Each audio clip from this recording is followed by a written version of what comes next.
Таны цаануу эрхэм хүндэт үзэгчтэй менторийн цаг подкастын маань ээлж дугаар үгээр эхэлж байна. За манай өнөөдрийн зочноор маш сонирхолтой шинэлэг залуу менторыг авирсан байгаа. За олон нийтийн мэддгээр бол Өрмөн брендийн үүсгэн байгуулагч ментор Амар сайхны уянга. За урилгыг минь хүлээн авч хүрэлцэн ирсэн маш их баярлалаа. Намайг асуурж ярилцсан танд баярлалаа. За сайн сайхан юу байна? Хаагур байна? Өрмөн брэнд маань одоо хэр хөгжиж байна? Үүнээс яриагаа эхлэе. За сайн сайхан ихтэй аваад. За Өрмөний гэдэг юм бол түрүү жил бид нар 2024 оны 11 сард Хамгийн анхны Монголоос Amazon дээр Монгол компани оюуны өмчөө бүртгүүлээд бүтээгдэхүүн борлуулах хэрэг авсан компани болсон. Тэгээ нэг олоосынхаа экспортыг хийж эхэлсэн гэсэн үг. За тэгээ явж исэн чинь яг нэг улс төрийн шалтгаанаар нэг Хятадаас бараа бүтээгдэхүүн нийлүүлэх бол 125% татвартай гэдэг асуудлаар төрдөө одоо нөгөө тэр асуудлуудаа зогсооцсон нэмж бүтээгдэхүүн өгөөгүй. Ингээд өмнө хүлдэгдлээрээ явж байгаа гэсэн. Тэгээд тэрнийхээ дараагийн шатнд гэдэг юм бол Өрмөн өөрөө франчайз бизнес болоод олон улсад гарах энэ ажлууд эхэлсэн явж байгаа. Тэгээд жишээлх юм бол 2026 оноос эхлээд анхны франчайз салбаруудаар олон улсад хилтгэх гэсэн зорилготойгоор ажиллаж байна. За миний анзаарснаар бол Өрмөн брэнд бол одоо уянгагийн бүрэн хяналтнаас бас гарсан юм шиг байна тий. Өөр бусад зүйлүүдийг нэлээд сайн хийж илээ. Сүүлийн үед одоо ямар төсөл хөтөлбөрүүд дээр ажиллаж байна? Ямар том одоо гайхалтай мэдээ дуулах явж байна? За Өрмөний үед гэх юм бол яг үүсгэн байгуулагчнаас хойш 8 дахь жилдээ орж байна. Тэгээд яг бүр анхнаас нь ахуулаад явах хэвээр бүх замлуудыг туулаад тий анх брэнд үүсч эхэлсэн, үйлдвэрлэл эхэлсэн, дотоодын үйлдвэрлэлтэй байлаа. Тэгээд дотоодын үйлдвэрлэл нь бас сайн явахгүй болгонд олон улс руу үйлдвэрлэлээ шилжүүллээ. Стил гэхдээ бид нар дотоодын үйлдвэрлэгч одоо хамтран ажиллагч нар байгаа. Тэгээд нөгөө олон улсынхаа жишгийг дагаад автоматжуулалт руу нийлэн орлоо. Тэгээд одоогоор бол манай дээр яг 3 менежер үндсэндээ хариуцаа явдаг бүх асуудлууд байгаа. Тэгээд миний оролцоо бол тэнд 100% өдөр болгон гэхээсээ илүү 7 хоногт 3-4 цаг оролцоотой байхад хангалттай өөрөөрөө аваа явдаг тийм хэмжээнд очсон. Тэгээд нөгөө Өрмөний өөрийнх нь олон улсад франчайзаар гарах гэдэг одоо яг тэр алсын араа нөгөө талаа шинэ хөгжүүлэлт байгаа тий. Тэрэн дээр нь өөрөө 100% ороо явахын зэрэгцээ. Тэгээ Frank Global Mongolia гэдэг байгууллагаа бас төлөөлөөд Монголд үйл ажиллагааны хариуцаа явж байгаа. За энэ дээр болохоор хоёр талд үйл ажиллагаа хийгдэж байна. Гаднаас хэдийн франчайз болсон бизнесүүд өөрсдөө Монголд орж ирэхэд бид нар одоо холбоо үйлчлэл хийж байгаа. За гадны франчайз бизнесийг Монголд авахд одоо бизнес эрхлэгчид маань мэдээлэл дутмаг яаж холбогдохоо мэдгүй эсвэл одоо яг дэмжлэг хэрэгтэй байдаг шүү дээ. Франчайзын яг өөрийнх нь өвнөрийн хувьд дэмжлэг хэрэгтэй байдаг. Тэр бүх асуудлуудыг бид нар энд дотоодынх нь өөрсдийн хэлээрээ ингээд коммуникацийн зохицуулж өгдөг ажлыг хийдэг. Олоосоос брэнд оруулж ирдэг гэсэн. Нөгөө талдаа бол Монгол дахь брэндүүдээ франчайз болгоод олон улс руу гаргах гэдэг энэ чиглэлүүд дээр ажиллаж байгаа. Миний өөрийн хувь хүний одоо алсын араа болон ихтгэл үнэмшил тэр чиглэл нь бол энэ хоёр дахь үйлчлэгээ буюу Монголоос бизнесүүдийг олон улсад гаргая гэдэг чиглэлд нь илүү одоо хичээн зүтгэжтэй ихтгэл үнэмшилтэйгээр ажиллаж байгаа.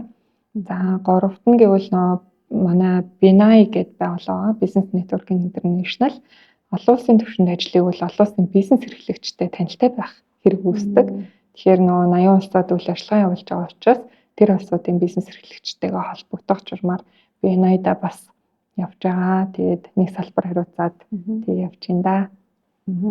Frank Global Mongolia дээр одоо ингээд менежинг директорын ажлыг хийгээд явж байгаа юм бас нэг тал нь бол нөгөө Монголын бизнесүүдийг олон улсад гаргах. Энэ дээр бол бас нөгөө менторингийн үйлчилгээ давхар үзүүлээ явж байгаа юм шүү дээ тий. Чиглүүлэх. Энэ нөө хав хөвчлэн одоо энтэг талаас ярьж байгаа гэсэн. За Frank Corp гэдэг яг толгой компани байгаа. Frank Corp гэдэг байгууллага маань дэлхийн хамгийн анхны консалтингийн одоо яг франчайз консалтинг үзүүлдэг компани одоо. Тэгээд тэндээс салбарлсан 10 гаруй охин компаниуд байдгийн. Бидний одоо хамтарч ажиллаж байгаа нь болохоор Frank Global India буюу интегрэхтэй компани байгаа. За энэ интегрэхтэй компани болохоор ер нь бол 18,000 гаруй бизнесүүдэд франчайз болоход нь оролцсон. Одоо туслалцаа өгсөн дэмжлэг үзүүлсэн тий. Заримыг нь одоо ч гэсэн төлөөлөө явж байдаг ийм байгууллага байгаа. Тэгэхээр энэ байгууллага маань юу хийдэг вэ гэхээр одоо Монгол дахь бизнесийг үнэлнэ. За энэ бизнес нь хэдэн хувьтай франчайз болоход бэлтгэгдсэн байгаа юм бэ гэдгийг үнэлдэг үйлчилгээ байдаг. За тэрнгээр нь үнэлээд за тодорхой хувийн хувь гарч ирэн за эдийн хувьтай байгаа юм байна. За тэгвэл ингээд 100% болох хэрэгтэй шүү дээ франчайз болохын тулд тэр гэп дээр нь 6 төрөл зөвшөөрлөлт үзүүлдэг. За хамгийн ихний нь болохоор аль зах зээл дээр гарах гэдэгээс нь хамаарат стратегийн одоо шинжилэл хийгдэнэ. За Монголд барих стратеги болон өөр нэг энтэгт ч юм уу те барих стратеги хоёр арай өөр байна. Тэгэхээр хэрэглэгчээс амарч байгаа те. За стратегийн зөвлөх үйлчилгээний хойноос санхүүгийн мэдээлэл орж ирдэг. За франчайз бизнес өөрөө болохын тулд одоо хамгийн хурдан хугацаанд хамгийн анхны хөрөнгө оруулалтаа нөхсөн байх гэдэг шаардлага хангасан байх хэрэгтэй байдаг. Тэр нь одоо жишээ нь 18-аас 24 сарын хугацаанд анхны хөрөнгө оруулалтаа нөхсөн байвал энэ франчайз болох боломжтой бизнес гэж үздэг. Тэр тал дээр нь буюу санхүүгийн мэдээлэл өгсрэгддэг. Тэгээд хууль, маркетинг, тэгээд мэдээж нөө стандарт процесс, саппорт орж ирнэ те. Тэгээд тренингийн процессууд гэдэг ч юм уу те. Ийм нөгөө үндсэн мануалуудыг нь боловсруулахад одоо зөвлөх үйлчилгээ үзүүлдэг гэсэн. За тэгээд энэ 5 чиглэл дээрээ дахиад project management орж ирнэ. Цаг хугацаанд нь одоо төслөд дуусгахын тухайд тэгээд ийм 6 чиглэл ерөнхийдөө олвол тухайн байгууллага дээр энтгэгээс мэрэгчлэнүүд орж ирж зөвлөх үйлчилгээ үзүүлдэг гэсэн. За уянгаа маань бол нэлээд шаггүй сайн ментор. За тэгээд хоёр бол ковидын өмнөх чиглэлээс би нэг мэдэн штэ тий 2019 оны сүүлээс анх танилцчихсан. Одоо бас бараг 5-6 жилийн өмнөх нь. Тэгэхээр тэр үед бол Observe Consulting-ийн менторингийн хөтөлбөрт бүр 2 удаа дараалан сууж те ингээд менти байж явж исэн. Тэгэхээр бол маш их хичээнгүү, тууштай, одоо сурах хүсэл тэмүүлэлтэй, юмыг шингээж авдаг ийм менти байсан. За өнөөдөр бол ингээ маань ментор болсон явж байна. Тэгээд ментигээс одоо ментор болох энэ зам нь хэр бай. Тэгээд энэ талаараа бас сонирхолж ярьж өгөөч. Анх тэгэл угаасаа хүн юу ч мэдгүйгээс мэдээ гэдэг нэг зорилготой л эхэлт юм байлээ. Тэгээд яг хамгийн анх бол надад менторингийн үйлчилгээний хамгийн таалагдсан юм нь яг бодит нөхцөл байдал дээр те 10-20 жилийн туршид өөртөө ажиллаад амжилтанд хүрээд те энэ зах зээл өөрөө яа энэ асуудал өөрөө ямар байдیں яаж Монголд хэрэгждэг гэдэг яг тэр одоо маш юм нэгт мэдлэгийг маш богино хугацаанд бусад хүмүүст хүргэж байгаа энэ процесс талыг таалагдсан. Тэгээ тэр үед чинь ментор менти гэдэг үгээч хэлэхдээ мэддэг байж байгаа л орж ирсэн. Тэгээ яасан гэхээр үнэхээр асуудалт болсон. Тэгээ дөнгөж бизнесээ эхлүүлсэн ганц ч хүн өдөртөж үзээгүй байж байгаа бизнес эхлүүлэн гутаа дахиад эндээ нэг юм үйлдвэртэй тэгээд одоо юутай дэлгүүртэй гэдэг юм айгүй өөр төрлийн ур чадвар шаарддаг юм хүмүүс одоо юу гэх юм те ажилбаруудыг нийтэд нь удирдах юм шаардлага үүсээд ирэхээр тэрэн дээр яг чарахгүй гацалт үүсээд тэгээд нөгөө мэдгүй чадахгүйгээс болоод сэтгэл санаагаар унаа тэрнээсээ болоод бие нүвдөөд гэдэг ингээд нэг айгүй нэлээд амьдралынхаа тийм доод цэггүүдийн нэгд байхлаарэ обсерватор харж ирж байсан. Тэгээ нөгөө та миний хамгийн анхны коуч байсан. Тандаа болцоод би бас айгүй тухайн үедээ юмыг өөрөөр хардаг болсон. Тэгээд өөртөө бас айгүй ажилласан. Тэгээ тэр үеэс эхлээд ер нь бол ингээд бизнес гэдэг чинь цор ганц одоо онлайн мэдлэг бөгөөд одоо бизнесийн ажлын туршлага гэхээсээ илүү дахиад хувь хүндээ өөртөө ажиллах тий өөрийнхөө майндсетээ ажиллах одоо яг ийм давхарцсан хоёр зэрэгэлтэй юм зэрэг явж ижиж энэ юм чи өөрөө удирдагддаг тий албыг нь харж чаддаг юмнуудаа ингэж ойлгодог болт юм гэдэг зүйлсүүдийг бас ойлгож эхэлж исэн болов уу гэж боддог. Тэгээ тэрнээс хойш тэгэл тасралтгүй одоогоор ч гэсэн дэлхийн зах зээлд уучлахгүй мэдгүй айгүй олон зүйлс байна. Тэр бүрийг сураа явж байгаа. Тэгээ обсервийн тэр одоо хөтөлбөрт орж ирснээрээ бол маш олон зүйлийг анхудаа айгүй өөрөөр харж эхэлсэн. Ном уншаад онл гэдэг зүйл нэг иймэрхүү багцаатай байдаг гэдэг нэг юм багцаа байгаа. Тэрийг ойлгох, мэдэх, хэрэгжүүлэх, газардуулах гэдэг энэ бүх чинь өөрөө өөр процесс юм гэдгийг ойлгож эхэлж байгаа байхгүй. Энэ олон ойлголтууд дундаасаа юуг бодсон бэ гэхээр айгүй олон төрлийн юм уншсан байна, айгүй олон төрлийн мэдээллийн тэндээс олж авсан юм байна. Гэхдээ нэг 10-аас нэг 2 нь буудсан юм байна. Тэгэхээр үлдсэн 8 нь нэг бодлын зардал бөгөөд зах хугацааны юм гарц маягийн юм шиг одоо тухайн үед мэдрэмж төрж байгаа байхгүй юу? Шаалт имэйл юм ингээл хийцэн байсан байж тээ хайрын цаг гэдэг ч юм уу те. Гэхдээ тэрэндээ бол харамсаагүй. Тэгээд ойлгоод эхлэн гутаа тэгвэл хүмүүс ч гэсэн ийм 10 цаг зарцуул яваад байгаа юм бол 2 цагийн хугацаанд яаж энийг нь ойлгуулж болох юм бэ гэдэг одоо бодлоосоо үндэслээд өөрийнхөө зовлон аягүй сайн ойлгоод байгаа болохоор надтай зовлон нэгтэй эмэгтэйчүүдэд яаж хурдан ойлгуулж болох вэ гэдэг үүднээсээ илүү буцаад менторийн чиглэл рүүгээ орсон. Тэгээд бас нөгөө талдаа анзаарсан юм надаа ингээд гүйцэтгэх удирдлагаа 10 жил болсон хүн яг дөнгөж гүйцэтгэх удирдлагаа авч байгаа үүсгэн байгуулж байгаа хүн зовлон марчдаг юм байлээ л дээ.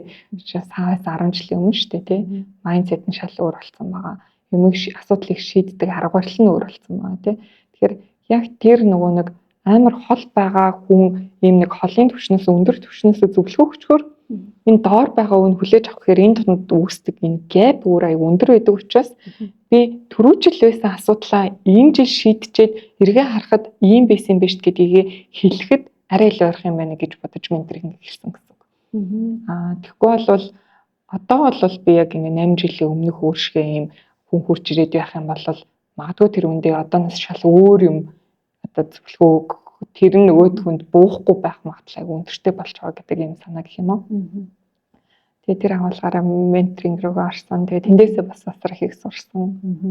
Би нөгөө менторинг цаг подкастаа хийх гээд одоо нэг урилгаар одоо зочноор оролцол менторууд их ажигсаалтыг гаргаж явахдаа уянгагийн нэрийг бол эхний одоо 5-д оруулж байгаа байхгүй юу. Тэгээ яагаад оруулж байгаа гэхээр одоо өөрөө яг миний нүдэн дээр одоо маш мундаг амжилттай хурдан өрсөлдөлтөй яваа тийм бизнес эрхлэгч ментор тэгээ эмэгтэй хүний хувьд ч гэсэн тийм гэр бүлийнхээ амьдралыг одоо ингээд маш гоё тэнцвэртэй авч явж байгаа юм гайхалтай эмэгтэй 3 хүүгийн ээж тий. За тэгэхээр менти байх үеийн уянгаа дээр би юу анзаарч ирсэн гэхлээр яг ингээд нөгөө спонж шиг юмыг ингээд одоо яг өөртөө шингээж аваад шууд хэрэгжүүлдэг байсан. Тэр надад айгүй таадагдчихсэн. Тэгээ өөрчлөлтийг ингээд маш урт өөр дээрээ гаргадаг гэсэн. Тэгээ түүний нэг жишээ нь гоод алилоо бас нэг эмэгтэйчүүдийн менторингийн клубтэйсэн тий. Гойлон шүү дээ. Тэгээд тэрнгээрээ ч гэсэн маш олон эмэгтэйчүүдийг бас хөгчөд бол тусалж исэн байх тийм ээ. Тэгэхээр ер нь бол менти байхаа болсон цагаас эхлээл өөрөө шууд ингээ менторингийн ажил руу бас орж исэн байна. Тэр үйл явц ер нь ямар байсан? Одоо голомгоо минь хэр явж байгаа вэ? Менти байгаад ингээд нэг мэдээлэл өөртөө авчингуудаа нэг тодорхой хэмжээнд ажил дээр хэрэгжүүлж үзээд үр дүнгийн үзчихэж байгаа шүү дээ. Тэгээд аюул сонирхолтой санагдаа. Тэгээд тэр гойлонгоогоо буцаагаад эхлүүлгүй нь болохоор нэг ковидтай холбоотой гарсан байхгүй. Тэгэл нэг ковидын үед чинь бүгдээрээ гэртээ суугаал тэг ингээд нэг үйлдвэр зогссон, дэлгүүр зогссон ямар ч их ажилгүй болоод яг тэр үед урт нь бодож исэн ч гэсэн ажилтай байхад амжихгүй байгаад байсан юмгаа нэг онлайнаар эхлүүлж исэн. Тэгээ нэг ковидын үед бас манай 3 дахь өдөрцөн 4 сартай анялах бийтэй. Тэгээд тэгсэн ч гэсэндээ нэг тийм хиймэрч юм шиг санагдаад. Тэгээ нэг 12 өдрийн зүгээр эхлээд хичээл зарласан юм. Тэр хичээл дээр болохоор ер нь ингээд нөгөө бизнес эрхлэгч байх, ажилтан байх хоёрын ялгаа нь юу юм те? Ер нь ямар байдлаар бизнес рүүгээ оруулах зүгээр юм, хүлээлт нь ямар байвал зүгээр юм гэдэг ингээд нэг юм дөнгөж бизнес эхлэх гэж байгаа хүмүүст амар олон асуултууд байдаг. Тэгээ тэр асуулт болгонд нь ерөнхийдөө хариулъя гэж бодоод аюу энгийн 6 хоногийн хичээлийг нь би хариуцж агаад 6 хоногийнх нь хичээлийг нь манай тухайн үеийн голонгоо цэгийн миний үүсгэн байгуулагч Амглан Баяр гэдэг манай ах бас миний ментор байгаа. Тэгээ бид хоёр ингээд нийлж байгаад ингэ хийгээд эхний 12 өдрийн хичээл хийх төлөвлөгөөтэйсэн. Тэгээ хийгээ байжсэн чинь хүмүүсээс айгүй өндөр сэтгэл ирээд тэгээ нэг ковидээр бүгдээрээ гэртээсэн учраас бас нэг тийм хэрэгцээнээс гарсан баг. Тийм тэр үед чинь онлайн сургалтуудаар амар зарагдсан гэж ярьдаг шүү дээ. Тэгээ тэр үедээ анхныхаа яг голонгоо ментор клубын эхлэлийг тавьсан. Бид нар бол яг ингээд сарын хугацаанд яг тухайн сэдвийн хүрээнд хамгийн сүүлийн үеийн тренд мэдээлэл юу байгаа юм. Тэгээд энэ өөр одоо жишээ нь хүний нөөц гэвэл хүний нөөц гэж юу юм. Тэгээд хүний нөөцөр аягүй сайн амжилттай явж байгаа нэг менторыг өөрч оролцуулаад мэдлээс нь хуваалцдаг. Тэгээ нэг 7 хоногт нь болохоор номын клуб гэдэг тухайн сэтгүүтэй холбоотой ном уншаад тэгээд тэрний талаар хэлэлцдэг. Тэгээ хамгийн сүүлийн 7 хоногт нь одоо ментороос мэдээлэл авсан ном уншсан. Тэгээд нэг юм хичээл авсан. Эдрийг нэгтгэхэд тэгээд өөрийнхөө бизнесээр яаж ашиглах вэ гэдэг ийм одоо тасгал ажлыг явдаг ийм нэг сарыг нэг 4-7 хоногтой гэвэл гайхалтай. Тийм ингээ явдаг нэг ийм бүтцийг хэрэгжүүлж ирсэн. Тэгээ нөгөө сурах арга барилын хувьд бол яг тийм аа даахгүй эхлээд онлайн хичээлийг нь үзэн тэ. За нэг иймэрхүү юм бид юм ойлголтоо авчин. Тэгээ яг хийж үзсэн үнээс нь асуултаа асуугаад бодит кейс дээр практик дээр ер нь л юм биш тэ. Тэгээд номон дээр бичсэн одоо юм нэг практик болон онлох асуулсан тэр юмнуудыг наад өөр дээр хэрэгжүүлвэл юм байна. Гэхдээ бусад хүмүүс энэ дээр юу гэж бодож байгаа юм гэдэг талаас нь ингээд хоорондоо ярилцах тусам тэр өөрөө илүү гүн нэрээсээ явд юм байлээ. Тэгээд 4 жил хийсэн, энэ жилээс эхлээд төртөө пауз авсан байгаа даа. Тэгээ нөгөө бизнес чинь өөрийн бүх бизнес өөр гэсэн дефолт юм модтай байхгүй юу? Яг ийм адилхан гэж болохгүй тий. Яг үүсгэн байгуулагчаас хамаарат бүгдээрээ янз бүр байдаг. Тэгэхээр нөгөө тэр болгонтой тулах хэрэгтэй болоод эхлэхээр олон хүнд хүрч чадахгүй болоод тэгээд анхны орсон гишүүд маань гарахгүй явсаар байгаа 4 жил болонгууд одоо заах гэх юм уу одоо миний өгч чадах юм бас ингээд хязгаарлагдмал болоод эхлэхээр нь за окей гэж төртөө пауз аваад энэ жил бас хүүхдүүд маань илүү жоохон томроод эхэлсэн болохоор хүүхдүүдтэй цаг гаргах шаардлагатай болоод энэ жилдээ төртөө пауз авсан байгаа. Хэрэгчлээс удахгүй бас өргөлжлүүлэх бодол бас байна. Тэгэхээр бас 10 хүрэхгүй жилийн хугацаанд өнөөдрийн хичээл зүтгэлээрээ тийм ээ одоо нэг голомт банкны ажилтан байсан уянга өргөн брендийн үүсгэн байгуулагч уянга гэдэг одоо хувийнхаа брендийг бүтээж чадсан энэ их одоо амжилтыг тий бүтээхсийн түүхэнд бол одоо өөртөө нь бол ментор тусалсан гэдэг нэг би подкастыг чи ярилцлаа сонсч ирсэн тий хүн бол ментортай байх хэрэгтэй гэдэг. Тэгээ энэ хугацаанд дөрөв хэдэн ментортай байв хамгийн одоо сэтгэлд үлдсэн ментор нь хэн бэ? Хүн бүхэн одоо ингээд айгүй онцгой байгаад байгаа байхгүй юу? Хүн бүхнээс юм сурцсан байгаа гэдэгтэй. Тэгээд одоо жишээ нь гэх юм бол яг ингээд өөрөө өөртөөгөө ажиллах тий өөрөө өөртөө итгэлтэй байх. Тэгээд ингээд алсыг харах, юмыг том зургаар нь харах гэдэг юм дээр бол илүү манай их төвшин шарк одоо бидний мэдгээр шарк маань тий одоо олцоо хурлын гишүүн болсон байгаа. Төвшөө шаркаас би бас айгүй хэмээх сурсан. Тэгээд төвшөө шарк маань миний ментор байх үед би бас хөрөнгө оруулалтаад тэгээд бизнесээс айгүй өргөжүүлж байсан юм түүхтэй. Тэгэнгუთ одоо ингээд бизнесийг яг бизнесийн нүдээр харах, системийг нь ойлгох, тий том зургаар нь харах, бас дахиад нөгөө талдаа арай өөр төрлийн том зургаар харах тий. Өдрөдөг асуудлыг би багна менторээс алтан байгаа менторээс л авсан тий.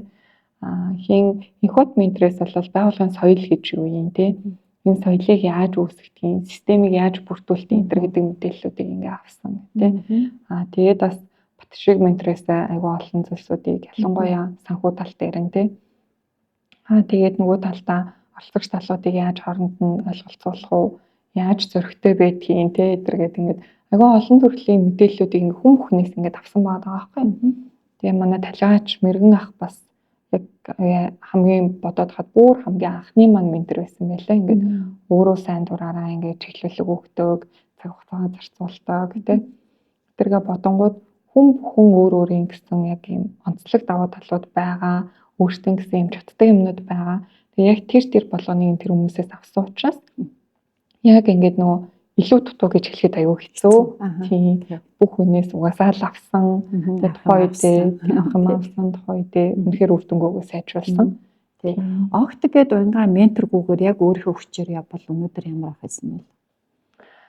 Өнөөдөр яастай хэлж байдаг. Надад магадгүй аль хэдийн шантраа дуус буугаад өгсөн. Байх тийм. Яагаад тэгэхээр одоо бизнес гэдэг өөрөө аюу тийм цогц хөгжих ёстой сэдв байгаа байхгүй.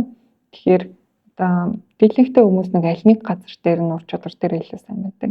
Тэгээ би бол жишээ нь газар зүйч хүн шүү дээ. Газрын кадастраар сургуулаа төгссөн. Бэлчээрээр магистр хамгаалсан. Тэгтээ яг нөгөө нэг ажлынхаа гарааг банкнаас хэлсэн учраас нэг юм бизнесийн сүртэй болох хэрэгтэй гэдэг агуулгаараа нэг орон ангийн маркетинг төгссөн. Тэгэхээр үндсэндээ миний мэддэг юм нэг маркетинг орон ангийн л мэдээлэл байхгүй. Тэгэхээр анхандаа бол би ингээд яг санхүүг бол ингээд бүдэг бадаг гадралдаг ч гэсэндээ яг ингээд нөгөө утга учиртай шийдвэр гаргалтандаа ашиглах. За энэний хань юу яваад идэх те талхинлын одоо энэ систем чи өөрөө ямар байдгийг би энэ тоонуудаас юуг унших боломжтой энэ гэдэг ямар ч мэдээлэл байхгүй байгаа байхгүй. Дахиад бага бүртүүлэн хүний нөөц гэдэг энэ асар том маш чухал те хамгийн гол том нөөцөө удирддаг энэ системийн талаар бас асар ойлголтгүй явж байсан те. Тэгэнгუთ энэ олон зүйлсүүдийг ингээд жиг давж явахын тухайд тэр болгоныг уншаад хизээж хэрэгжүүлж чадахгүй л байгаа байхгүй тий. Тэгэхээр таны түрүүний хэлдгээр нөгөө нэг би амар олон буруу алдаанууд одоо юм нэг хүүхдээ юм шиг тиймнүүд аягүй хийсэн. Гэхдээ нөгөө талдаа сонссон юм хэрэгжүүлээд тэн дээрээсээ энэ зөв юм энэ буруу юм байна гэдгийг аягүй хурдан ойлгож аваад дараагийнхаа алдаа гаргахад дараагийнхаа юмыг хийгээл явсан болохоор богино хугацаанд бас тодорхой хэмжээний өсөлтүүд гаргаад явсан баг. Тэгээд манай байгууллагын соёл дээр байдаг байхгүй юм growth mindsetтэй байна гэдэг асуудал үргэлж тулна. Асуудлыг бид суралцах замаар даван тулна гэдэг юм үйлбэр байдаг. Тэгээд асуудал гарч ирдэг нь тодорхой тэрэн дээр гоншогноод эсвэл энэ хэцүү байна гэхээсээ илүү энийг хэн хийж чаддгийг тэр хүнээс нь асууж илдаал гэдэг юм өнөөдрийн хамгийн одоо нэг миний тулаан 3 жилөө гэдэг шиг үдийг тийм сүрэн алсан байгаа байхгүй. Уянга ментор маань өөрөө EBRD-гийн одоо эмэгтэй бизнес эрхлэгчдийг дэмжих том 9 сарын хугацаатай менторингийн хөтөлбөртийн 2 хөтөлбөр дээр ментороор ажилласан. Тэгээ энэ хугацаанд одоо нэлээд туршлагатай ментор болсон. Мөн одоо ч гэсэн ингээ менторлтыг явж байгаа. Тэгэхээр менторлтын харилцаанд ментор ментигийн үүрэг хариуцлага. Тэгээ ментийн юу нь яг одоо ментороос юуг авах хэвтэй. Ментийн өөрөө яаж бэлдэх хэвтэй гэдэг тал дээр. Одоо нэг менторуудтай уулзаа явж ангууд аягүй талархуу штэ юм нь би одоо 2019 онд хамгийн анх обсервийн менторингийн хөтөлбөрт орж иж хаад Батшиг ментор миний яг анхны нөгөө сонгож авсан менторуудын нэгээс аахгүй. Тэгээд одоогоороо ч гэсэн уулзъя гэхээр ингээд тгийгээ цаг гаргадаг. Тэрэнд нь би үнэхээр талархаж авдаг те. Алтан маан ментор ч гэсэндээ ментороо уулзах хэрэгтэй байна гэхээр за хүрээд ирээ гэдэг. Тэгээд энэ бүхний ард нь энэ хүмүүс цаг хугацаа зориулах бас ингээд нэг шалтгаан байгаа штэ тий. Тэгвэл тэр хүмүүсийн цаг хугацаа үнэхээр үнцэнтэй. Тэгэнгუთ тэр үнцэнтэй цаг хугацааг яагаад надад зориулах ёстой вэ гэдэг юм нэг асуулт нэмдэг байгаа штэ тий. Тэгэнгუთ ингээд нэг юм хоёрын хооронд асуулт асуулаа айгу нөгөө хүмүүст ингээд харин цаг нөхгүй. Тэгэнгуთ би болохоор ингээд өөрийнхөө ингээд явж чадах бүх ингээд одоо төрлөөр нь яваад нөгөө асуудлыг судлаад үнэхээр гацсан байгаа зэг дээр очиод асуудаг байхгүй тий. Тэгэнгუთ энэ хүн чинь хөрх юм нас ингээд судлаад хичээгээд явчихжээ. Тэг үнэхээр л ийм асуудалд нас гарч гаргалаа хаахад одоо яг ийм үе дээр олол хэцүү штэй гэдэг тэр асуудлууд дээр ингээд зүгэлж байгаа учраас нөгөө хүмүүсийн маань цаг хугацаанд ч гэсэндээ бас ийм өнгөдөж байгаа биш мэдрэмжтэй байдаг болов уу гэж боддог. Тэгээ би дараа нь бас авсан зөвлөгөөнүүдээсээ танаас авсан зөвлөгөөгөөрөө би яг ийм шийдвэрүүдээ гаргасан, энд хэрэг болчихсон гэдэг мэдээллүүдийг бас өгдөг. Тэгэхээр тэр хүмүүст маань үнцэнтэй байдаг болов уу гэдэгтээ бас боддог. Би өөрөө яг ингээд ментор байхынхаа хувьд гэх юм бол нөгөө хүмүүсээс ийм нөгөө аль хэдийн өмнө яригдсан эсвэл олон нийтэд ийм нээлттэй байгаа мэдээллийг ингээд өөрөө хичээл зүтгэл гаргалахгүйгээр надаас асууж байгаа үед жоохон тэрэн дээр нэг тийм таатай биш байдаг гэх юм уу. Тийм. Тэгээ тэрэн дээр нь бол мэдээж нөгөө одоо иймэрхүү их сурвалжаас мэдээллүүдийг авах боломжтой, ангих боломжтой, ингээд судлах боломжтой гэдэг юмнуудыг хэлж өгдөг. Гэхдээ одоо менторуудын зүгээс гэх юм бол хүүхдэд зарцуулах цагаа, өөр одоо бизнесээ хөгжүүлэлт зарцуулах цагаа тий.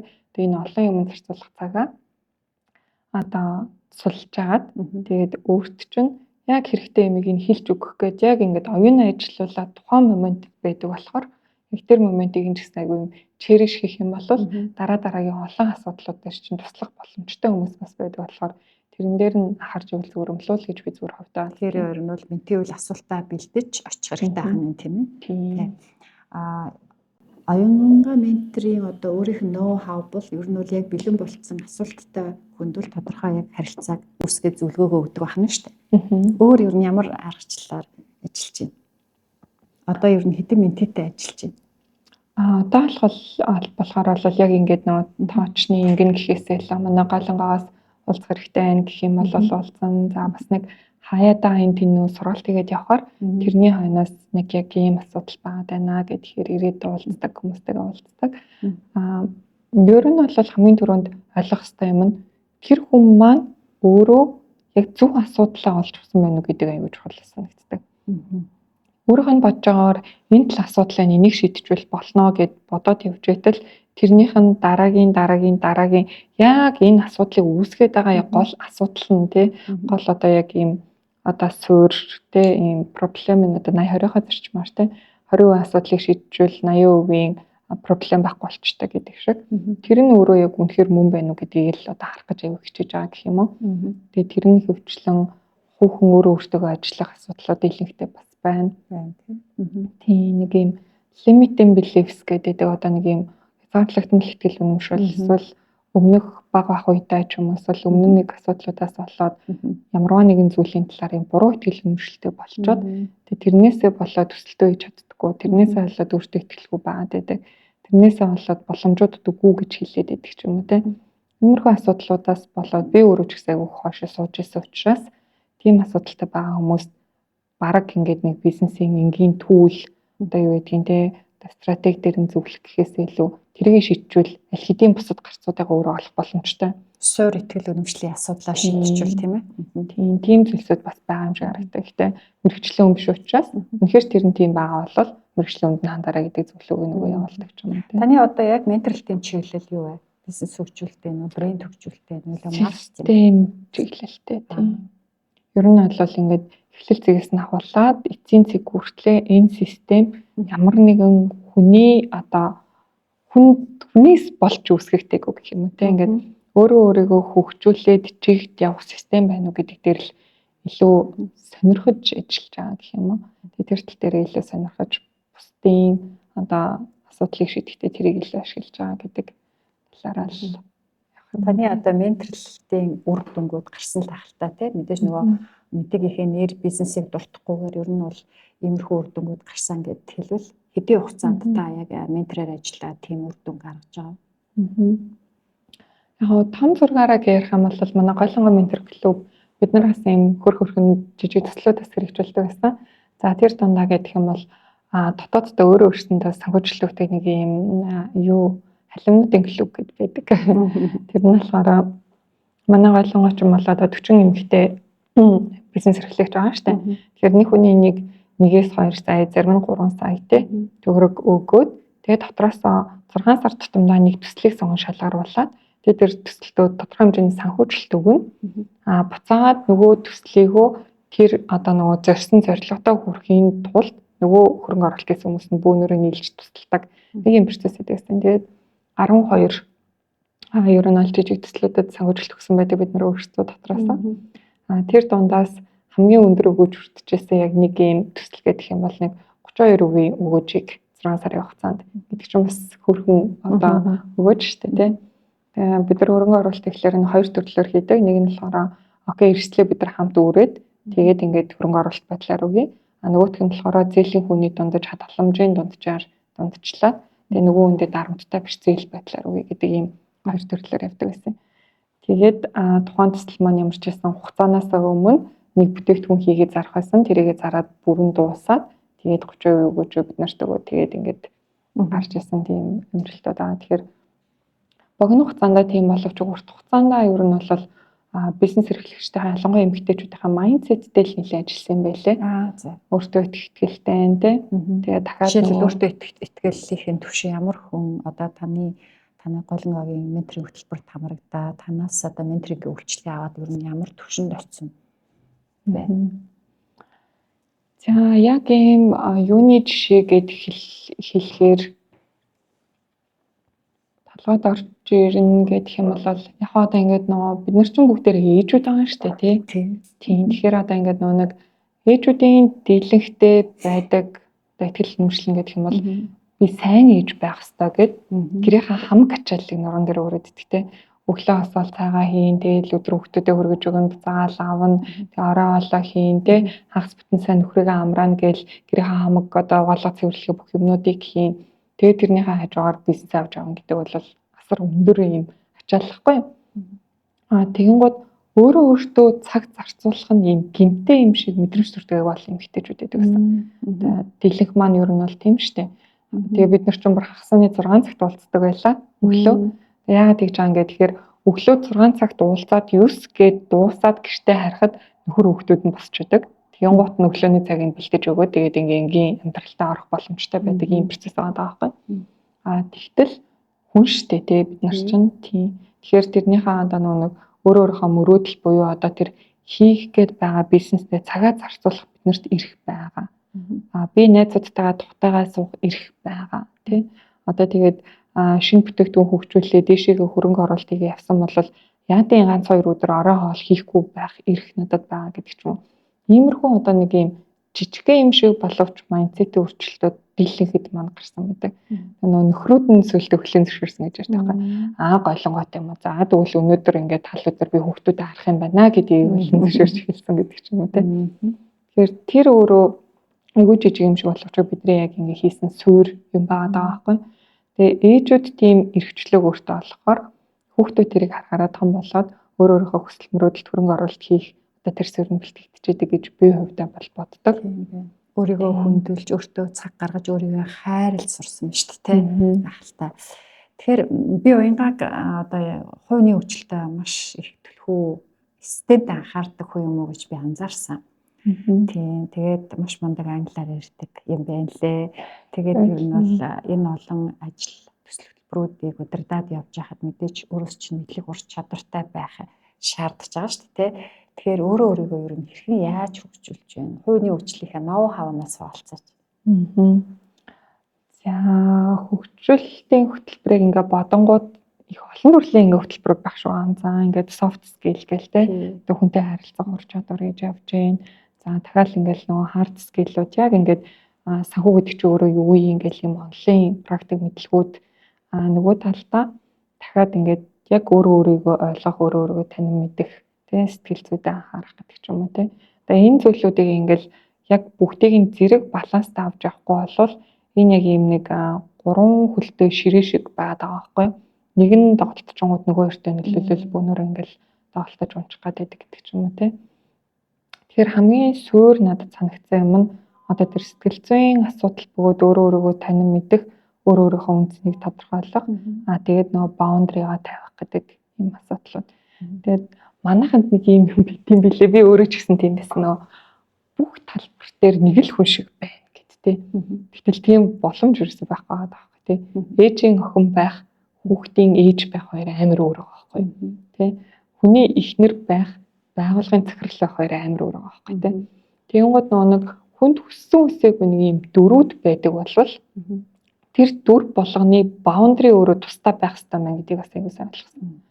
Эхнэр хүн би эхнэр хүн ойлгомжтой тий. Нөхрийгөө дэмжих нь ойлгомжтой тий. За нөхөртөө одоо ингээд юу гэдгийг талархснаа илэрхийлдэг, хоорондоо харилцдаг ийм байгаа нь окей боловч хүүхнийхээ хувьд хүсэл мөрөөдөлтэй байх нь миний эрх. Тэрнийгээ ямар хэмжээнд менеж хийгээд тэр хүнийг аль хэмжээнд байлгах нь бас миний эрх бас байгаа байхгүй тий. Тэгэхээр нөгөө нэг энэ олон харилцаануудын зааг дунд төөрөлгүйгээр яг энэ дүр болгоныхоо баундрыг аягүй сайн барина гэдгийг л өөрөө одоо бас суурь хийх аягүй том ажлуудын нэг байсан гэх юм уу. Тэгэхээр баундри буюу хил хязгаараа барих хэрэгтэй. Яаж барих юм? Би барьмаар байна гэд одоо тийм хүн байгаа шүү дээ. Гэхдээ би яаж барихаа мэдэхгүй байна. Тэгэхээр та менторийн хувьд бол өөрийнхөө дүрийг тодорхойл, ингэж тодорхойлно. Тэгээд тэр дүр хоорондынхоо хил хязгаарыг нэг иймэрхүү аргаар бариул зүгээрээ гэд санал болгох тийм арга ноу хау байл.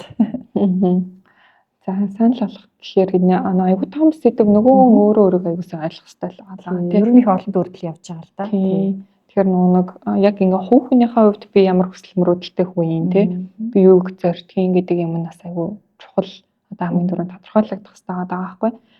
Тэгээд энэ зорилгодоо миний цаг хугацааны хэдийн үе зарцуулагдах энэ трейдийг бас өөртөө тодорхойлох хэрэгтэй тий. Тэр тодорхойлсон тодорхойлолтоо буцаагаад тэрэндээ холбоотой оролцогч талуудад зөвшөлдсөх дахиад нэг ажил юм тий. Тэгээ одоо жишээ нь гэх юм бол одоо манай гэр бүлийн хувьд гэх юм бол би ингээд нэг 3-4 ажил хийгээ явж байгаа ч гэсэндээ одоо яг ямар үед нь цаг завтай байгаад ямар үед нь цаг зав гаргах боломжгүй вэ гэдгийг ингэж хоорондоо харилцан ойлголцохгүй бол тэрэн дээр асуудал үүсдэг ч юм уу тий. За голлогын ментор клуб дээр бас нэг юм байдаг байсан. Надтай адилхан хүүхдийн хувцас, хүүхдийн бүтээгдэхүүн эрхэлдэг бас аягүй олон хүмүүс байдаг байсан байхгүй. Тэгэнгүүт би өөрийнхөө хүүхнийхээ хувьд олж мэдсэн өөрийнхөө одоо яг юм туршлагыг бол тэднэртэй хуваалцахад окей. Гэхдээ компаниг төлөөлж байгаа гүйцэтгэх удирдлагын хувьд компани одоо vendor supply chain юу гэдэг нь манай компанид бүтээгдэхүүн нийлүүлдэг газар.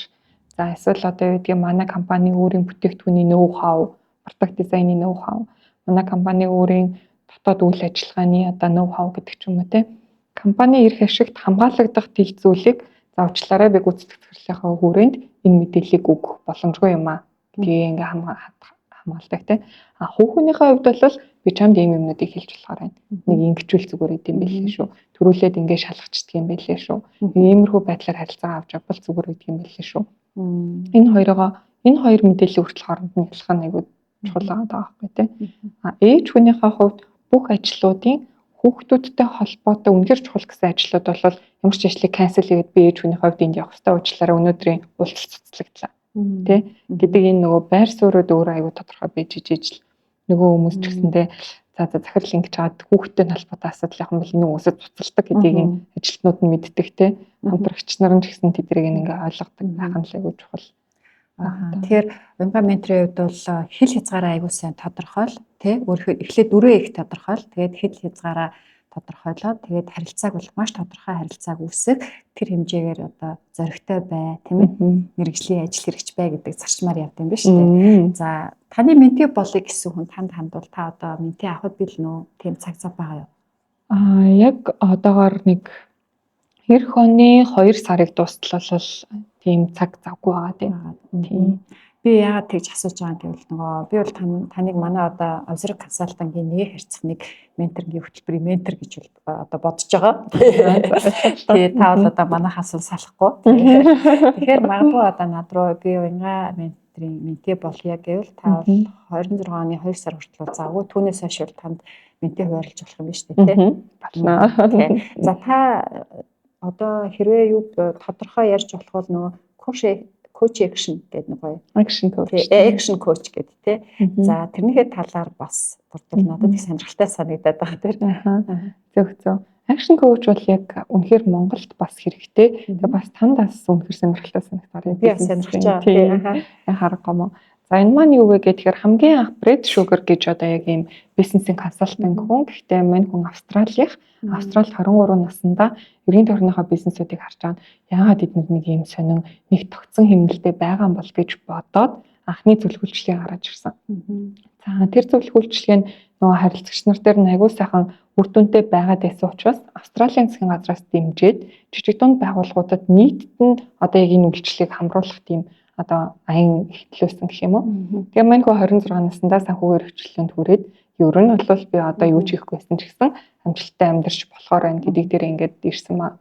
Тэгээ 26 наснда өөрөө ингээд бас дахиад бодсон байна л та би ер нь юу хийж амьдрах хэвээр яах юм ингэж бодож жоод би эндээс ерөөсөй гарахгүй юм байна гэд тэгээ Лас Вегас руу нүгээд Лас Вегас төвтэй яг одоогийн байдлаар 101 улсад үйл ажиллагаа явуулдаг жижиг дунд байгууллага том одоо групп компани одоо ажилтнуудад зориулсан гүйцэтгэх зорилгоудад зориулсан одоо яг энэ бүхэл одоо манлайлал гэдэг одоо суурин дээр явж байгаа тийм энэ хүмүүст зориулсан organizational-д зориулсан одоо энэ зөвлөлтчлийн компани одоо байгаа. Тэгээд одоо яг коуч нар нь бүгдээрээ ингээд нэг хүнээс мэдээлэл авсан хүн дараагийнхаа найзтай айлал гэл ингээд рефералаар явагдаад тэгээ ингээд нэг олон нийтэд танигдаагүй ч гэсэндээ бүх энэний коуч нар ингээд завгүй ажилдаа явж байгаа ийм одоо бизнесийн систем гэх юм уу. Тэгээд энэ дээр болохоор аюу сонирхолтой хөтөлбөрүүд байдаг. Хөтөлбөр бейсэд явдаг. За одоо жишээ нь юуны одоо 30x club гэх юм бол одоогийн байгаа бизнесээ чи яаж 30x хийх гэдэг одоо бүх workshop-уудаар ингээ ордог гэсэн. Гарын авлагаар хангана, хаана, хизээ, ямар байдлаар энэ одоо хүмүүс 30x гэдэг зүйлийг танилцуулах уу гэдэг бүх бизнес модельүүд нөөрөө танаас ингэж хангагдаж ирдэг. Тийм байгаа байхгүй. Тэгэхээр коуч нарын хувьд гэх юм бол коучингийн бизнесийг нь яаж ран хийх вэ гэдгийг зааж өгдөг. Энэ бүтэн процесс нь байж байгаа, нөө хав нь байж байгаа. Хэрэглэгч нарын хувьд гэх юм бол энэ бүх хөтөлбөрүүдээр нь явахаар өсөөсөөгүй бизнес нь 30x их боломжтой.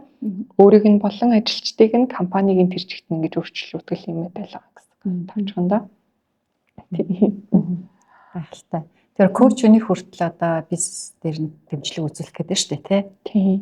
Коуч нарт бол яаж энэ одоо өөртөө ингэ бэлэн болсон схем байгаа шүү дээ. Энийг ажилуулад мөнгө олох уу гэдгийг нь зааж өгдөг. Байгаа байхгүй. Би сонирхож байгаа. Одоо энэ олон төслийн хажуугаар одоо гэр бүлтэй анхаар 3 хөвгүүдийн ээж хүний хувьд цагаа яаж зохицуулж байна? Яг нэг 3 D-ийн арга гэдэг шүү дээ. Тэгээд delay, delete, delegate гэдэг хийхгүй гэж болохоор бол бити хий, delete-тэй. Delay буюу хойшлуулж болохоор бол окей хойшлуул. заавал өөрөө их шаардлага бол өөр хүнд үг гэдэг хэлийг өөр хүнд мөнгөний төлөөд ч гэсэн өөр хүнд хэллэг гэдэг хараа. Тэгээ би бас нэг өөр хүнд мөнгөний төлөөд ч гэсэн хэллэгдэг. Бас яг юу чухал вэ? Тэгээ чухлуудын дотроос энэ чухал нь юу гэдэг дээр ангилж байгаа тэрэн дээрээ төлөрдөг байхгүй. Тэгээ би энэ хүмүүсийн цагаа яаж өдөртөг талаар асуух дуртай. Яагад бол манай монгол хүмүүсийн хувьд бол нийтлэг цагийн менежмент аягүй сул штэ. Тэгэл цагийн менежментийн сургалт аваад байдаг мөртлөө цагийн менежментээр суралцахгүй байгаад байдаг те. Үүнээс үүдэлтэй бүтээмжийн асуудал яригддаг. Тэгэхээр та өөрийнхөө бүтээмжийг мөн ажилтнуудынхаа бүтээмж ер нь ингээд мэдээллийнхаа бүтээмж дээр ер нь ямар зөвлөгөө өгдөг вэ? Таны хувьд бүтээмж гэж яг юу вэ? Бүтээмж гэдэг нь бол миний хувьд бол ер нь бол үр дүн тий. Ер нь бүх юм үр дүнгээр л хэмжигдэж байгаа шүү дээ. Тоон байдаг гэсэн ч уусвал чанарын байдаг гэсэн ч нэг үр дүн байгаа тий. Тэгээд тэдний хугацаанд би тэнд хүргэнэ гэж бодсон болвол тэрийгэ ямар байдлаар хийх үү гэдэг дээр л аюу сайн ингээл цаашаа наашаа менежмент хийж байгаа тий. Тэгээд 3 үгийн ачаар 3 үгийн ачаар асар олон юмнуудад ингээд нэг юм уян хатан байж сурсан гэх юм уу тий. Тэгээд делегейт гэдэг юуны одоо би аюу олон юмнуудыг бас хүмүүсээр ингээд хийлгэж сүлээд аюу сурч байна. Тэгээд тэрний хамгийн гол одоо яг сурах хэрэгтэй юм нь хүнд итгэжл сурах хэрэгтэй. Тэгэхгүй болохоор итгэхгүй байгаа болохоор ханасан цагтаалтай эсвэл хүнд даатгаж чадахгүй тий. Энэ ингэж болоо тэр тэгч болоо гэдэг ийм асуудлууд үүсгэж яваад идэм юм гэж бас ойлгосон. Хүнээр хийлгээд тэгээд тэр хүндээ итгээд итгэснийхаа хойноос үр дүнгээ гаргуулж байгаа тэрийг өөрөө шалгаад эцсийн үр дүнд ингээд хүсэлтэд нийцсэн чанартай цаг хугацаанд нь одоо нөгөө төсөвт нь багтаагаад л үр дүндээ хүрч байгаа бол тэр ингээд окей гэж үзээд байгаа байхгүй. Тэгээ би нэг зүйлээд нэг юм бодож олоод биш манай Чинзогш хэлсэн үг юм. Ер нь ингээд сайн манлайлагч SEO гэдэг хүн юугаар тодорхойлогддог вэ гэхээр өөрөөсөө илүү сайн хүнийг одоо өөрийгөө орлох SEO-г бэлдээд тэр хүнийгээ өөрөөсөө илүү сайн SEO бэлтгэж сургах энэ процессыг хэлж байгаа юм гэж байгаа байхгүй. 3 үед амжих хэрэгтэй байгаа шүү дээ. Миний бэлдсэн хүн надаас илүү сайн байна. Гэхдээ тэр хүн нь өөрөөсөө илүү сайн хүнийг бэлтгэж дараагийн хүнээс сургана. Тэгэл энэ процессыг л хийх явах юм бол ингээд өргөлж тасралтгүй сайжирсаар байхаар байгаа байхгүй. Бидний гаргадаг алдаа нь хүмүүсийг одоо бид нар өөрсдөө яг ийм дефолт мод дээр юу сайн хийж чадж байгаа тэрийг харж байгаа бол яг өөрийнхөө сайн хийж чадж байгаа юмыг хийлэх гэж л хүлээлт тавиад байдаг ч юм уу тийм шүү одоо. Би бол өсвөлээд одоо ингээд сурч байгаа юм нь миний ингээд хөгжүүлээд ирсэн юм. За энэ бол ингээд ойрын хэдэн жилдээ ингээд одоо илүү сайжрах боломж нь нөгөө бага юм бол маш өөр чадвартай өөр талыг хардаг хүн өөр талыг хөгжүүлээсэй гэж боддог байхгүй. Яг энэ өөрөөсөө жоохон чүд өөр төрлийн ур чадвартай хүнийг тухайн талбар дээр нь тавиад тэр хүний өөрийнхөө ур чадвараар тэндээ шинэ боломжийг нээх боломжийг олгож байгаа. Тийм. Тэгээ тэрэн дээр нь нөгөө зөв юм хийж яхад нь өөрөө мэдэхгүй мэдэж буруу байна гэж хэлхээсээ айгаад дуугаа явдаг нэртэй. Гэхдээ мэдээж юм аюулгүй хэмжээнд нь фидбэкийн нөгөөд коучингийг хийгээд ингээд явж байгаа тийм л арга барилууд байна. Тэгэл өөрөөсөө илүү сайн хийж чадах хүмүүсийг гин тэнд тавьчаар тэгээд амар надаас илүү сайн гэдэг ам чинь өөртөө нь илүү бүтээмжийн илүү ингээд яваад байна удаа л гэж хараад. Тэгэхээр хүнд итгэдэг гэдэг нь итгэж сурсан уу? Ер нь анханасаа хүндээ итгэдэг байсан уу? Анханасаа хүнд итгэдэг байгаагүй юм шиг байна. Ер нь л одоо ажил карьер тань бизнест таны хүн итгэхэд сурсан биз дээ тий. Тэгэхээр нөгөө бүрэн итгэлийн чадварт нь аягүй сайн хөгжсөн байна л да. Тэгэхээр нөгөө эрэг сэтгэл засалд бол энэ нөгөө хүнд итгэнэ гэдэг нь бүрэн итгэлийн чадвар гэж үздэг байхгүй юу? Тэгэхээр чадварынхаа хүчээр та маш олон ажлыг амжуулж явж байгаа юм байна. Миний хувьд болохоор яг энэ чадвар жоохон сул юм гэдэг би уржигдар нөгөө эрэг сэтгэл заслынхаа 4 дахь модулийн сургалтанд сууж байгаад яг мэдсэн байгаа байхгүй юу. Би ингээ итгээд байгаа юм шиг мөртлөө яг цаана бүр нэг итгэхгүй. Гүндээ итгэхгүй. Тэнгүүд яагаад гэхээр хянаад байдаг. Тэгэхээр нөгөө бас ингээд хянах гэж бас баахан цаг хугацаа алдаад байгаа байхгүй юу тийм. Нэрэг. Тийм. Тэгэхээр яавал би бүрэн итгэлийн чадвараа хөгжүүлэх вэ гэж энэ дээрээс бодож байгаа. Тэгэхээр уянгаа менторын хувьд бол үнэхээр энэ чадвар сайн хөгжсөн байна. Энэ одоо яг хэн нэгэн хүнээс суралцаагүй эсвэл метроос ямар нэгэн талын зөвлөгөө аваагүй ер нь бол өөрөө ингээл аяндаа экстэм байна гэж би олсон чадвар тий. Экстэм гэж би олсон хэсэл яг цэвэр Чинзогшоос сурсан чадвар. Тийм одоо soft skill-ийн яг хөгж байгаа даа штэ. Тэгээд би нөө тренер бэлдэх хөтөлбөрт нь яваад тэгээд тэрэн дээр бол аюул олон юм майндсетийн өөрчлөлтүүд хийгдсэн. Сая бас нэг 7 сард Казахстанд болсон нэг юм Станы улсуудын Централ Азиа хамарсан нэг 10 улсын нэг 40 гаруй залуучуудад зориулсан нэг юм аюул dance leadership хөтөлбөр болсон. Тэгээд тэрэн дээр очиод бас нэлээд олон юм сэтгэл зүйн суурьтай negotiation хийгээл багт дүрд ороод тэгэл нөгөө нэг Станы улсын амар харизматай эрэгтэйчүүдийн өмнө эмэгтэйчүүдийн нөө хоолой ямар байдаг өдргээд аюул олон юм юмнуудыг ингээд бодож үзэж хагаад за ер нь тэгээ бас ингээд аюул олон төрлийн төсөл хэрэгжүүлээд ангууд би ганцаараа уусаа хаач яагаад ч үр дүнд хүрэхгүй байх нөхцөл бол аюул олон байд юм байна. Тэгээд би өөрөө чадах байсан ч гэсэн би эмэгтэй хүн эсвэл би одоо яг уянга гэдэг үднээсээ болоод миний үг үнцэнгүй болсноос болоод тэр төсөл нурах боломжтой байхгүй тий. Тийм хүртэл юм бас болдог байгаа байхгүй. Тэгэнгუთ энэ үгийг хинээр хизээ яаж хэлүүлж ижиж энэ үр дүнд хүрэх вэ гэдэг чинь хүртэл бас дахиад нэг юм стратеги байгаа байхгүй. Тэгэнгუთ тэгээд би цор ганцаараа хийж чадахгүй болвол тэр хийж чаддаг хүмүүстэй ямар байдлаар оюунаа нэгтгээд ямар байдлаар үр дүнд хүрч болох юм бэ? Яаж зорилгоо нэгтгээд тийшээ хамтдаа би нэг нөхөж болох юм бэ гэдэг рүү л аягүй сайн суралцах шаардлагатай болоод байгаа байхгүй. Тэгэнгუთ энэ чинь харилцаа болчихж байгаа шүү дээ. Тэгэнгუთ харилцаа олонгууд энэ хүмүүстэй ингээ харилцах гад тэгэнгუთ дахиад миний өөрийн нэг юм дотоод итгэл үнэмшлийн асуудал триггертэй харилцаан дээр хамгийн гүйцэтгэх юм чинь триггер эго гэх асуудлууд үүснэ. Нөгөө талд нь ч гэсэн триггер нь үүснэ, асуудал нь үүснэ. Би яаж өөрийгөө триггердэх байх вэ? Яаж нөгөө нэг триггердлгүйгээр эвтэйхэн бас харилцах вэ? Ингээл амар олон асуудлууд дундаас явж байгаа. За хамгийн түрүүнд эхлээд миний нөгөө нэг бусдад харилцаан дээрээ саналгаж болгож болох хамгийн одоо нөгөө юм зөөлөн хөрсөн бүрэн итгэлтлийг өгч байгаа шүү. Өөрт чинь өөрөө чинь чадна гэдэгт бүрэн итгэж байгаа шүү. Тэгээд өөрийнхөө одоо өнгөөр энэ асуудлыг хоёр шийдэрэй гэдэг энэ итгэлийг нь цаг хугацаа болон одоо баажч үйдгийн тэр нэг өгцөн юмтай ингээ бүрэн хариуцуулгал тэгээд нэг удаа үзлээ, хоёр удаа үзлээ тэр дундаасаа туршлагачаад тэг ямар хүнтэй яаж ирцэх үү гэдэг техникүүд ингээл олоод явж байгаа арга нь гэх юм уу те. Зүгээр би танд итгэж байгаа шүү гэхээс илүү бүрэн итгэлийг өгж байгаа шүү аав өгж байгаа шүү гэж хэлж байгаа нөөрэ бас их харизмтай сонсогдож байна. Тэгэхээр нөгөө түрүү харизм гэдэг үг гарч ирлээ. Харизмын талаар юу гэж боддог вэ? Та ер нь өөрийгөө ямар харизмтай хүн хэлэх вэ?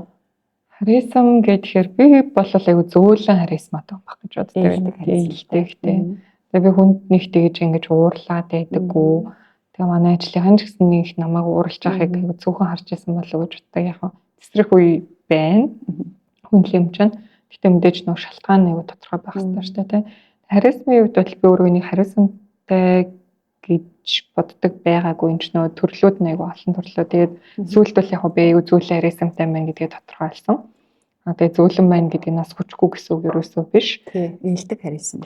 Тэгээд нөгөө талдаа бол яг юм байгаагаараа л тэгээ айгу амар юм байлээ шүү дээ. Нөө худлаа юм байхгүй юм чинь. Тэгээ ингээд байгаа юмыг байгаагаар нь илэрхийлэх, байгаагаар нь нөхцөл байдлыг дэлгэж тавих те.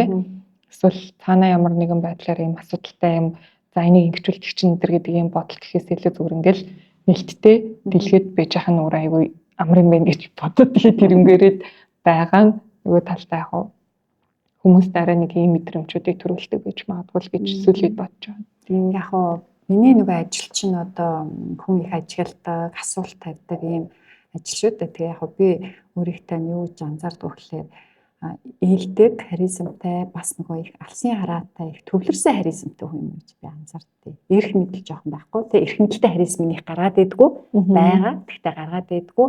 Ер нь бол нөгөө ээлдэг алсын хараатай их төвлөрсөн харизм илүү их нөгөө анзаарагддгийн. Тэгээд би өөрөө бас нөгөө харизмын хич сургалт хийдэг, харизмын талаар судалгаа хийдэг болохоор хүмүүсийн харизмыг аягүй их анзаарна. Тэгээд тэгж бол анзаарсан. Баярлалаа. Тэгээ аягүй тийм харизмтай юм хтэй. Тэгээд олон зүйл дээр анзаарэгдэжсэн. За дээр нь бол өнөөр өөрчлөлт гэдэг зүйлийг одоо ингээд тэгж яагаад өөрчлөгдөе. Цаг нь болохоор гэхгүйгээр шууд ингээд өөр дээрээ хэрэгжүүлээд явдаг. Тэгээ маш юм нээлттэй байдаг. Ийм одоо мундаг ментээсэн одоо бол одоо өөрөө маш амжилттай метр болоо явж байна. За таны менти болоод ингээд явсан хүмүүс бол бид сэтгэл хангалуун байд юм байлээ. Тэгээ би сонсож ирсэн. Уянга ментортай ажиллаад одоо ийм үр дүн төрсөн гэх тээ. Тэгээ таны одоо хувь хүний хувьд за бизнес эрхлэгч хүний хувьд, эмэгтэй хүний хувьд таны амьдралын зорилго юу те? Та ер нь юунд их утга учир өгдөг юм бэ? За миний ер нь хамгийн эцсийн зорилго гэх юм бол за 3 хүмүнд байгаа цагт Монголд минь ирээдүй байгаа даа гэдэг ийм л итгэлтэй одоо энэ дэлхийг одоо хорог ороход те. За ядаж 3 хүмүнд байгаа цагт миний Монголд ирээдүй байгаа даа гэдэг ийм юмны төлөөр нь бол явж байгаа. Ингийн тулд тэр 3 хүүг айгуу тийм нөгөө төшөг тулгууртай хүмүүс болгож өсгөмөрөө. Нэг ийм гоё лидерүүд байдаг штэ те. Ингээд нэг юм цаанаа нэг төшгтэй те. Нэг юм бүх энерги ч гэсэн айгуу тийм төв те. Тийм одоо 3 хүүг 3 өөр чиглэлд ингэж өсгөмөр байгаа. Тэгэхийн тулд хамгийн сүүр нь миний өгч чадах юм юу юм гэхээр тэр 3-т ийм нөхцөлгүй хайрыг л өгмөр байгаа. Тэгээ одоо ингэж ямар ч юм дутуугийн мэдрэмжгүй те одоо ингэж нэг бидний чинь бага наснасаа ингэ авч байгаа айгүй олон юм мэдрэмжүүдээс үүдэлтэй драманууд айгүй олон байгаа учраас тэг байгаагаар нь хайрладаг. Тэгээд одоо яг ийм одоо бага насыг нь айгүй гоё тийм гэрлэгээтэй хайр дүрэн байлгах тийм хүсэлтэй. Нөгөө талдаа үнэхээр тийм одоо нөгөө нэг ирээдүйн шилдэг лидерүүдийг бий болгох гэдэг юм бол хаа хүрэх цэгтэн ч байсан гэсэн зөвлөх хэмжээний мэдлэг ур чадвартай тэр хэмжээний багтаамжтай л ээж бас баймаар шүү дээ тий. Тэгэхээр одоо ингээд ээж би дэлхийд бизнесээ гарах гэсэн чинь өдийг тэгээж нь мэдэхгүй биш байхгүй тий. Ээжийнх нь үед бол юм байсан энэ дээр нэг юм анхаарах хэрэгтэй гэдэм байлээ. Одоо асуулт асуухт нь тэрэн дээр нь харилцан ярилцаж чаддаг, бодлыг нь тэлж чаддаг байхад л одоо яг юм гол одоо анхаарлаа төвлөрүүлж байгаа юм уу? Нөгөө талдаа аав ээж хоёроосоо юуг хараасаа гэж хүсэж байгаа гэхээр хүмүүхэн хүсэл мөрөөдөлтэй байгаа. Тэрнийхээ төлөө өөрөө цаг хугацаагаа зарцуулаад явах эрх нь байгаа. Давхар тэрэндээ ингээд нөгөө нэг одоо зориулаад ингээд явсныхаа төлөө ямар нэгэн байдлаар юу гэдгийг буруутдаггүй тий. Тэр тэгсэрнээ дахиад ингээд хажуу талтай хандаа гэр бүлтэй төшгтэй нөмөрнүүлэхтэй тий. Ингээд нэг байж бас болдог гэдэг энэ бүх зүйлийг л ингээд өөртөө өвлөрлөн харуулах гээд. Тэгэхгүй ингээд нөгөө нэг хүмүүсийн юуг сонсдог байсан юм нөө хүүхдээ гаргаад тэг хүүхдээ гаргаснаас болоод би ингээд сургуультаа сурч чадаагүй хүүхдээ гаргаснаас болоод одоо бизнес хийж чадаагүй ч юм уу. Тэг нэг иймэрхүү юмнууд бол агиух сонсогдоод байдаг гэсэн баггүй. Би бол юу гэж хэлмээр байгаа вэ гэхээр та хоёрыг гаргах сонголт минийх байсан тий.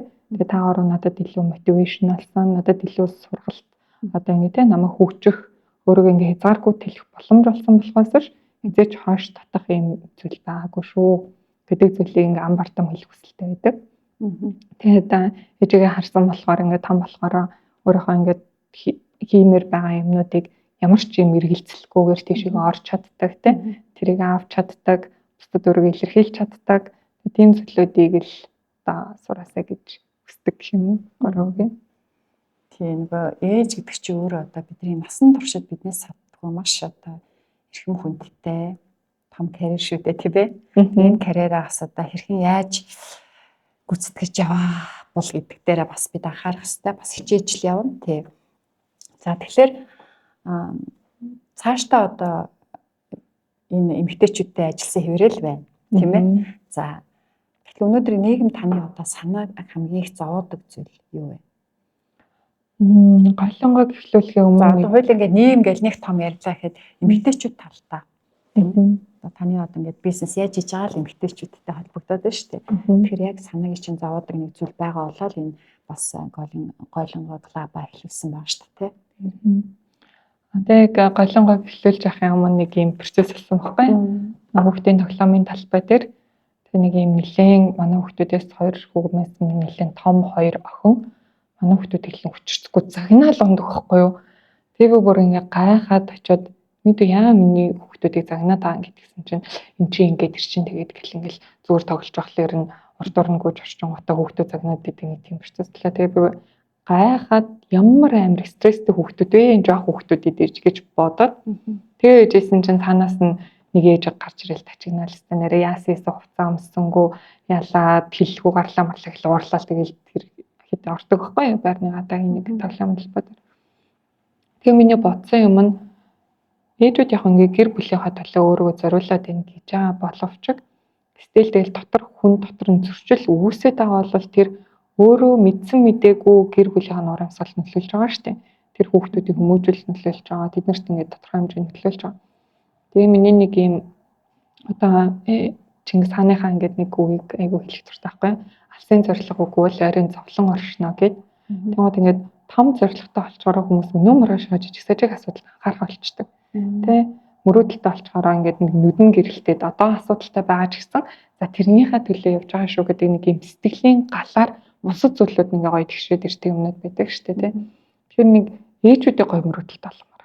Тэг мөрөөдөлтөй ээжүүд мөрөөдөлтөй хүүхдийг бий болгоно.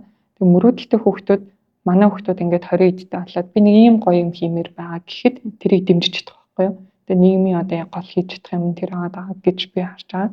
Зөвлөнд бүтцийн хувьд л тэгэнгუთ ийм одоо мөрөөдөл авахгүй зорилго авахгүй ингээд ингэчмээр ингээд наа чинь ч бүтэхгүй болохгүй өстой одоо нийгмийн хар ингэчмээр нэг за дандаа нэг юм худлаа юмэрч тийм том юмэрч тийм гэтээ наадах чи хэзээ тийм байсан. Одоо нөгөө урлагийн болон урлагаар хоол иж олчтон гэж юу байсан гэдэг ийм дандаа нөгөө үсгэл дунд байх нь өөрөө хүмүүсийн хамгийн анхны амар том стресс байгаа байхгүй тийм нийгмийн. Тэгэхээр энэ нийгмийг гоё юм дэмжигч нийгэм болгомоор байна. Тэр дэмжигч нийгмийг бий болгохын тулд хүүхдүүдийн өсгөж байгаа, ээжүүд өсгөж байгаа. Тэр ээжүүдтэй ажиллах гэдэг юм маань л надаас өрнөл салахгүй. Гэхдээ тодорхой хэмжээнд зарим үед өгдөг бол зарим үед хурааж сурах хэрэгтэй байгаа. Тэгэхээр нөгөө би өөрийнхөө савыг дүргээгүй жижиж бус руу өгөөд ингээ хоосроо дээж болохгүй болохоор одоохоно бол буцаад ингээ хурах процесс дээр явж байгаа. Одоо тэгээд удахгүй буцаад дэлгэх гайгүй дүүрч байгаа учраас дэлгэх хурах процесстэй та одоо маш их суралцаж уншиж судалж байна уу те? Тийм таастаа байгаагүйгээрээ л олон сургалтанд суулаа. Тийм. Иш тийшээс айгүйх явлаа. Өөртөө бол маш хөрөнгө оруулж байгаа юм байна шүү дээ. Асар их хөрөнгө оруулж байна да. Баярлалаа. Би тасаад ийм ундаг өөртөө хөрөнгө оруулсан ментор те одоо болж байгаадаа маш их баяртай байна. Тэгээд манай Observe консалтинг компани нэг харьцагчны менторингийн хөтөлбөрийн албан ёсны яс ментор болоод ингээд яваасаа гэж хүсэж байна. Тэгээ яад бол одоо менторын хэрэгцээ маш их байна. Гэхдээ хүмүүс ингээд бусдаар ажил амьдралаа заалгахгүй гэж ярьдаг тийм ээ. Гэхдээ яг өөрөө зүтгээд байвал үнэхээр бол хол явдггүй. Тэгэхээр бол хэрэгтэй үедээ бол ментор авч явах хэрэгтэй. Тэгээд нөгөө амжилтын замд ганцаараа байх алуугүй. Менторуудынхаа, коучнэрийнхаа тусламжийг аваач гэж бол хүсдэг, хэлдэг. Тэгэхээр манай Авинга ментор бол үнэхээр одоо маш мэдцтэй амжилттай өсөн хөгжиж байгаа юм гайхалтай ментор. Би ч гэсэн одоо ингээд бас Авинга ментороосоо суралцдаг. Их тийм алсын хараатай. Тэгээд мундаг англи хэлтэй. За тэгээд бүх зүйл цаг барьдаг. Айгүй тийм ажил хэрэгч юм мундаг ментор. Урилгыг менторын авчирсанд баярлалаа. Тэгээд энэ их завгүй ажлынхаа дундуур одоо миний урилгыг ингээд хөлдсөн ирж оролцсон гэдэг бол миний хувьд бол нэр төрийн хэрэг. Тэгээд маш их хүндлэл хүлээж байгаа юм шиг санагдаж байна. Тэгээд баярлалаа. Баярлалаа танд ч гэсэн амжилт хүсье. Надад нэг юм юу бэ? Одоо сүүлийн үед ингэ бодож байгаа юм аахгүй. Амьдралынхаа өөрийнхөө тузыг бий болгооч гэдэг. Яг таны хэлж байгаа айгүй үнэн. Одоо сэтгэл зүйн амар олон юм асуудал байгаа л бод хамлан айгүй урт урууддаг. Тэгээ тэр асуудлыг нэг ментортой уулзаад ингээд тэрнээс хойш дахиж тэр асуудал санаа зовхой болох хэмжээнд ийм майндсетийн өөрчлөлтөнд ордог тийм. Тэр энэ бол хүнд өгдөг ер нь бол байж болох хамгийн буянтай ажил. Сэтгэл зүйн тэр дарамтыг авч чадна гэдэг. Тэгээ таны хэл дээр одоо ингээд сэтгэл зүйн асуудлын үеийн хүнтэй уулздаг, мэрэгжлийн асуудлын үеийн хүнтэй уулздаг. Тэгээ ийм хүмүүсээ олоход одоо ингээд та айгүй тусалж байгаа юм шиг санагдаж байна. Хүн бүхний амьдралын тузыг нь гоё олж өгөөд нөгөө хүмүүс маань асуудалгүй тийм. Сэтгэл зүйн үед бол айгүй сайхан ирүүлээр ингээд хөгжих боломж нь бий болж байгаа бас баяртай байна. Тандаа маш их баярлаж явдаг шүү. Баярлалаа. Би ч гэсэн маш их баярлалаа. Нөгөө надад нэг юм гоё эрвэхний ингрид зүйл төгссөн шүү дээ. Монголд 2 хүн байдаг. Нэг нь танд, нэг нь надад байдаг тийм. Тэгээ тэрийг бас их гоёлын хүндэтгэлтэй юм дээр зүүдэг. Маш их баярлалаа. Observe консалтингийн 2024 он